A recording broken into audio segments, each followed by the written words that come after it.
Monument Valley, a land of mystery and legend.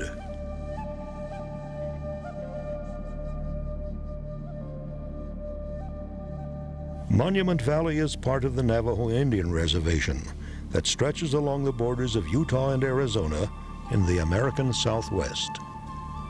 It's known as the eighth wonder of the world for its incredible scenery. But behind the scenery are the stories. Stories of people who have become legends in the Valley of the Monuments. Old Billy Yellow is probably the last of the old legends down there. Billy's the medicine man. Billy is reputedly anywhere from 85 to 98 years old. I know all of his kids well enough to go in and sit down and drink coffee with them or whatever. They don't know how old Billy is. If you want some legend and some lore, listen to all the tales and stories, because that man has a monstrous book full of stories.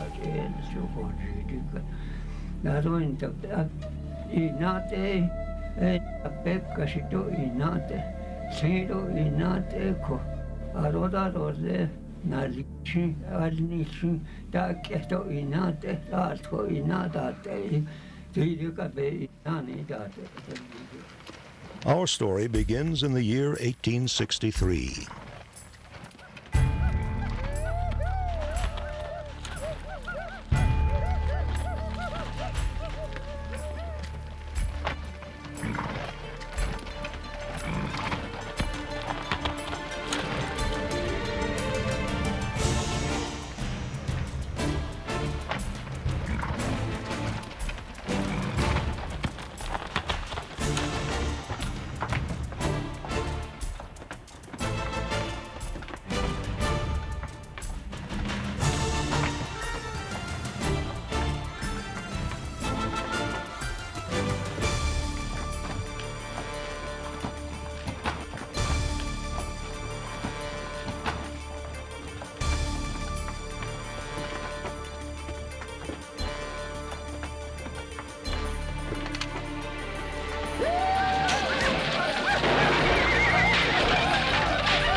The military had classified the Navajos as hostile troublemakers who would not comply to the government's wishes to live in peace and become part of the white man's world.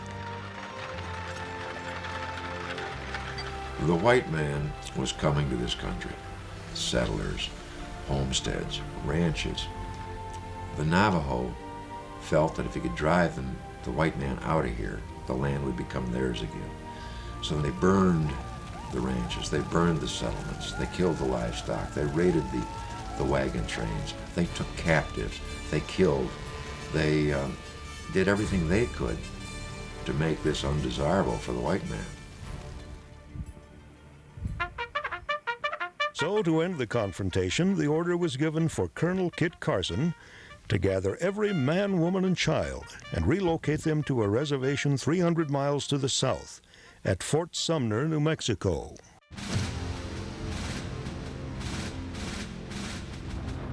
Kit Carson was a hero because he was a soldier who followed orders, and his orders said, make it safe for passage through the Southwest, make it safe for settlement in the Southwest, and that's what he did.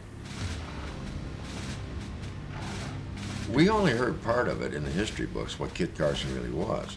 Kit Carson was in the Army. Kit Carson was a colonel in the Army, and he was given a mission, and the mission was bring the Navajos to the point where they would not be a problem with the United States government and the United States people. Kit Carson was not knowledgeable of the Navajo ways. The Navajo was different than a lot of other tribes. Many tribes had one chief which was over the entire nation. That's not so with the Navajo. Each group had their own head man, their own chief. there was a lot of confusion. There was very, very bad communication. Kit Carson came in and made a deal for a treaty with one chief. The one chief did not represent the entire nation.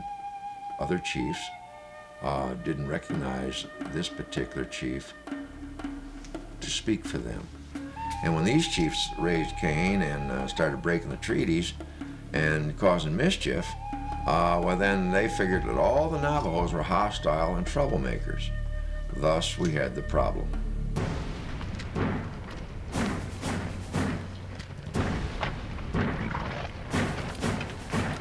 The cavalry enlisted the Utes to track down the Navajo people.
It got to the point where Kit Carson was in here, a lot of them resisted. And so there was a lot of slaughtering going on. And he massacred and killed a lot of the Navajos. Of course, they were fighting back and they were shooting at the soldiers, is the way the history tells it. So he killed them in self-defense because they wouldn't surrender. Though that may seem ruthless and barbaric by today's standards, it was something that had to be done back then. At least as far as Kit Carson was concerned. As far as he was concerned, there was no other way to handle the problem.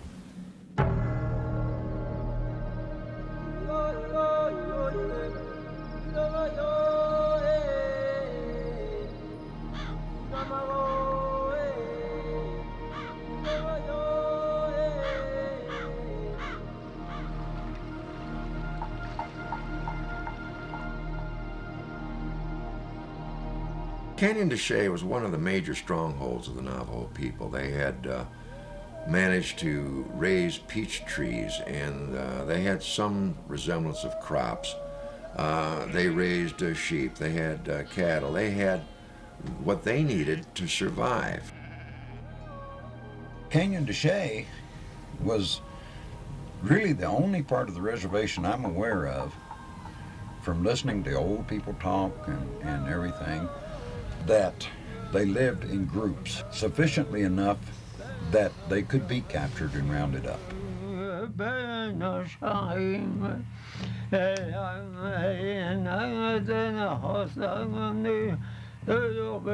The agrarian people of Chinle weren't that much of a warrior tribe anyway. They farmed and raised most of their food and everything. They were pretty calm, quiet people. In the fall of 1863, Kit Carson invaded Canyon de Chelly.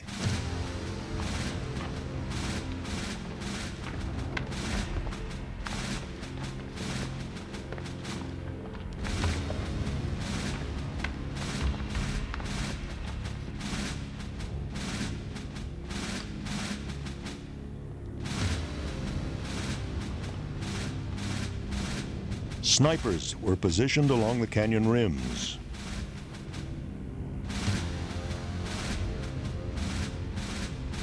The soldiers were divided and spread out all through the canyon.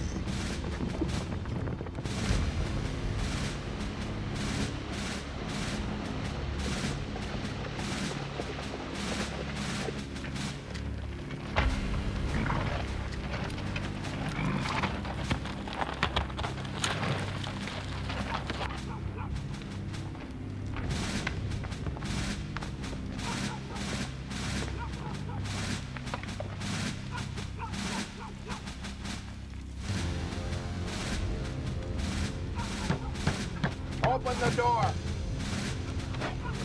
Ja siinä se ja tyyli nada soko. Kota na tao ja te adot o käsin Carson. Everybody out. Come on out. Out. Out. Everybody out. Come on out. In the American history, Indians were not thought of very highly. They were thought of in the same way as the black people were in the South. They should have no rights. I always am amused people say of the atrocities of war. War is the atrocity. Enda ahtaskin keena avatliso. Mä sava aatni keena astindo. Se lähtee.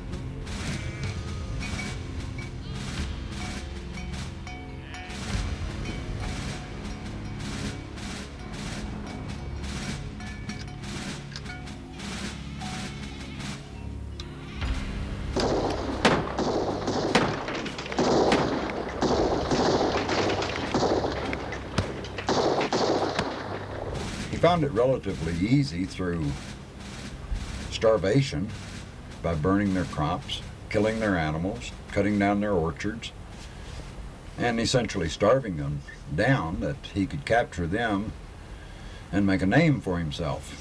Because in that day and age, the only good Indian was a dead Indian.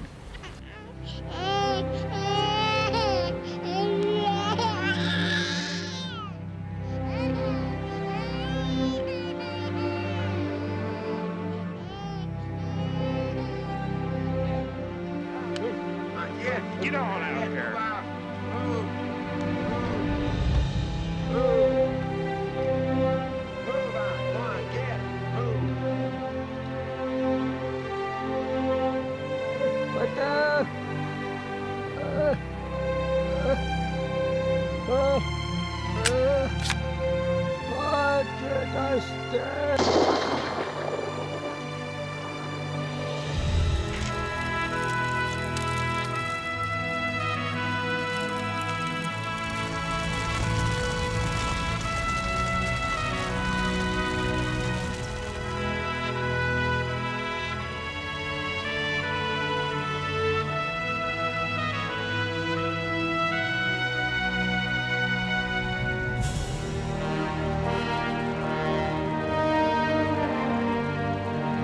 The things that they had to go through, it was hard on them, and it was sad, but a lot of it was by their own choice. If they had just perhaps opened up their eyes a little bit and realized that there was no way to stop these white people from coming, that there was just too many of them, and if they wanted to, they could live with them in peace, but they chose to fight, and they lost. It was a very sad time in American history. The cruelty that was shown to the Native Americans was sad. It was a pretty bad situation, the way that our government handled the Navajo people at that time.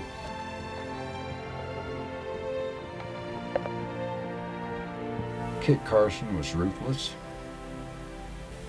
cruel man, and they can build all the museums in Santa Fe for him they want to, but I think if you're honest, you can't really respect the man.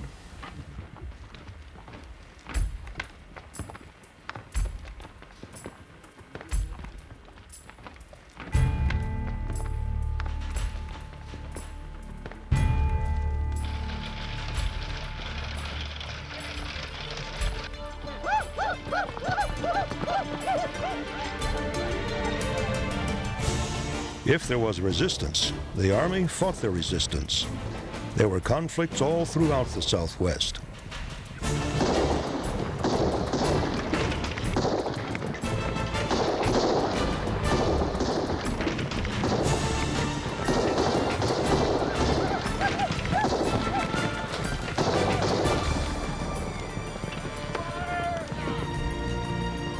In Carson's defense, I have to say that he was given a set of orders to come and do it. And as a military person, he followed his orders.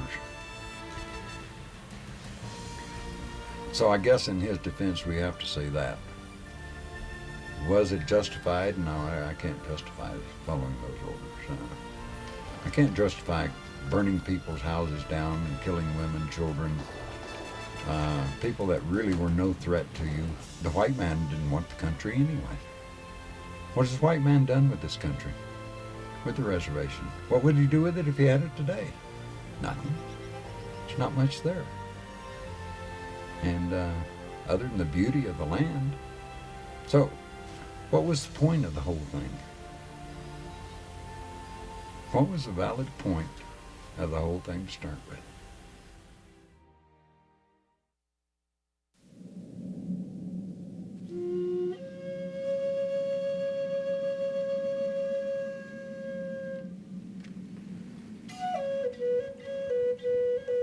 Hoskanini was the chief of a band of Navajos that had managed to elude the U.S. cavalry. And so he and his band, which included the elders, the women, and the children, they continued to live out here in this area. There were hundreds of Navajos that escaped the cavalry. Many fled to Monument Valley, where they joined Chief Hoskanini and his people. In all the Navajo people I've ever talked to, that their grandparents or knew Hoskanini, or their parents, some of the older people's parents, said he was one of the greatest leaders of all time. He was very smart. He wasn't very flamboyant, wasn't a braggart. He was just a very quiet, strong, good leader, and highly respected among the people.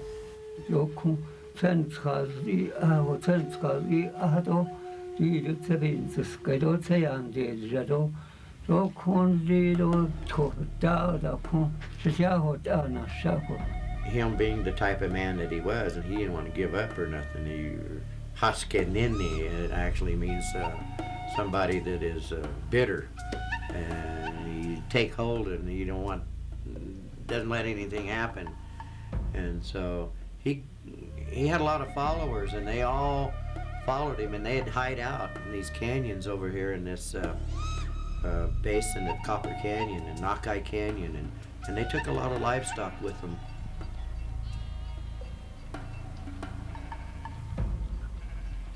He was a good leader, a very good leader. He not only led his people, he led most of the livestock out of the country too, so they would have food.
These people were known to be very, very good at hiding their tracks.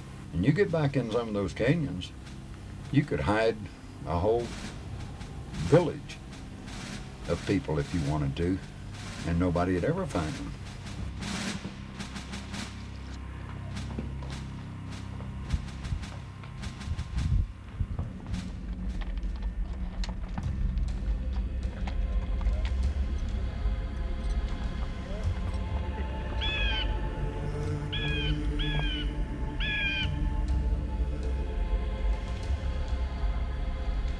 Carson didn't even know where these places were, so he quickly gave up.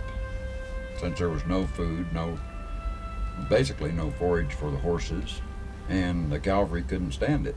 So he gave up and took the ones from Chinle and herded them down to, like a bunch of cattle, and down to Fort Sumner.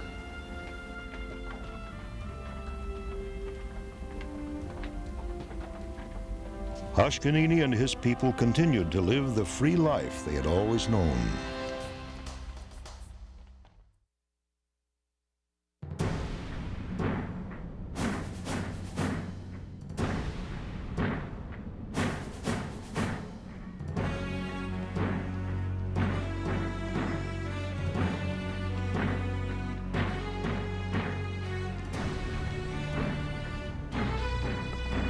The long walk, 300 miles of the most miserable, dry, mountainous terrain you can come across here in the United States. The elderly, the children, the women, they had nothing. They were hungry, they were cold, they were forced to march. They were taken across country. If they fell, they were shot. If they didn't keep up, they were shot. It was a forced march. It was a hideous thing that happened. But in those days, it was the only way to do it.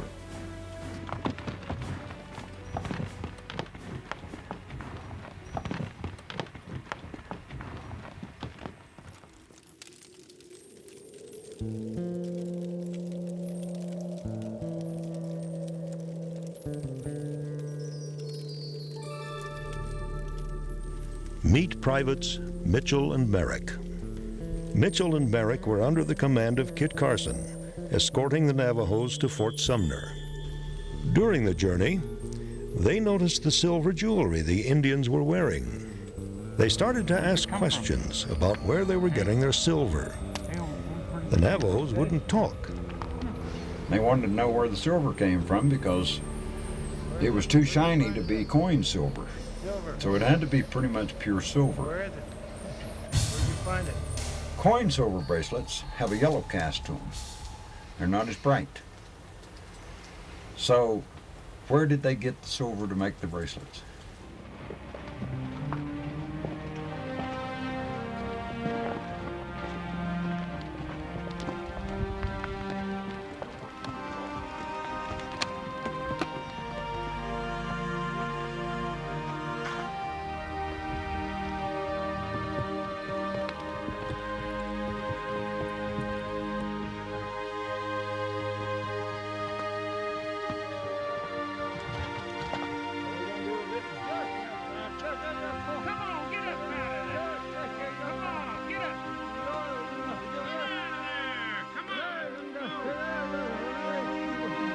They talked to one old man who was tired and weak.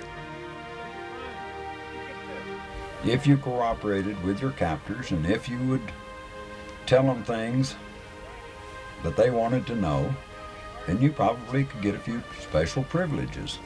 There were times that people granted privileges, and the easy ones to pick on were the old ones. So people like Mitchell and Merrick bargained for different pieces of information. In return for a ride on a wagon, he drew them a map of the location of the mine. Back in those days, the cavalry didn't make much money. Their pay was very little. So the soldiers would supplement their pay.